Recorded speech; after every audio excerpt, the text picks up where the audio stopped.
President. Senator from New York. It has now been over 70 days. First? Yes, please. Okay. Thank you. I ask unanimous consent that the following senators be permitted to speak prior to the scheduled recess for 5 minutes. Senator Murray for 5 minutes, Senator Collins for 5 minutes, and me for 5 minutes.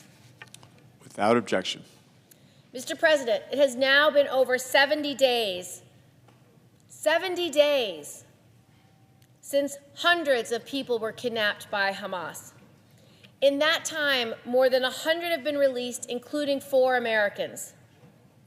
But 8 Americans remain in captivity. And from what we've heard from those who have been released and rescued, it is likely they are enduring unimaginable suffering.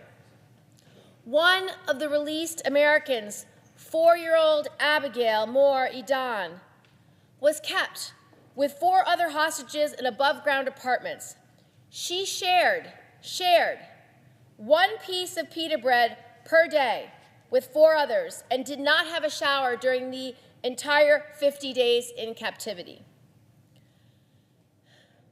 Her hair was cut because it was filled with lice. We've heard from others that they were kept in complete darkness for days. Some became psychotic and experienced hallucinations. A child was given ketamine for weeks, while others were given sedatives like Valium. We've heard reports of self-harm among the hostages, while some who have returned have suicidal ideations. Many were subjected to psychological torture. A 12-year-old boy was forced to watch videos of the October 7th attack and threatened with a gun when he cried.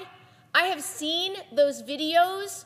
You cannot unsee them once you have seen them. I cannot imagine the nightmares that will plague that boy for the rest of his life. One man was told his wife was dead when she actually was alive.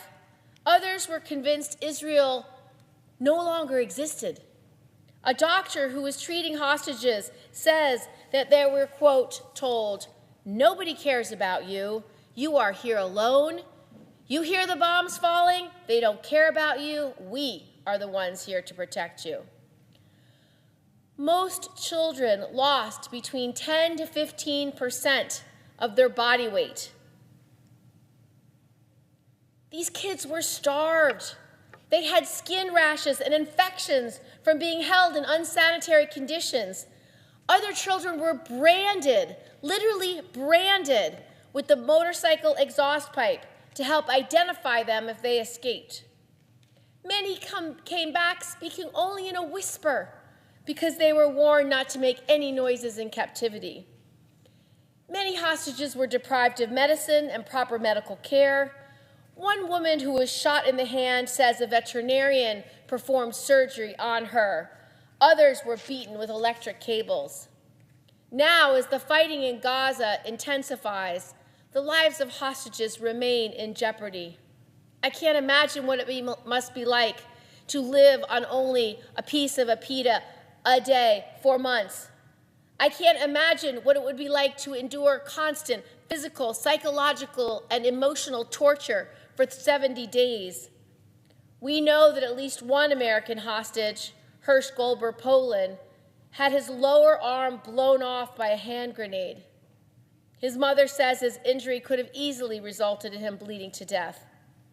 The treatment of these hostages are crimes against humanity. They are war crimes. And for those who remain in captive, we are running out of time. We cannot give up hope. We cannot abandon them. We must go to the ends of the earth to bring them back. These are American hostages, hostages from our ally Israel. We cannot stand quiet while they suffer. I yield the floor.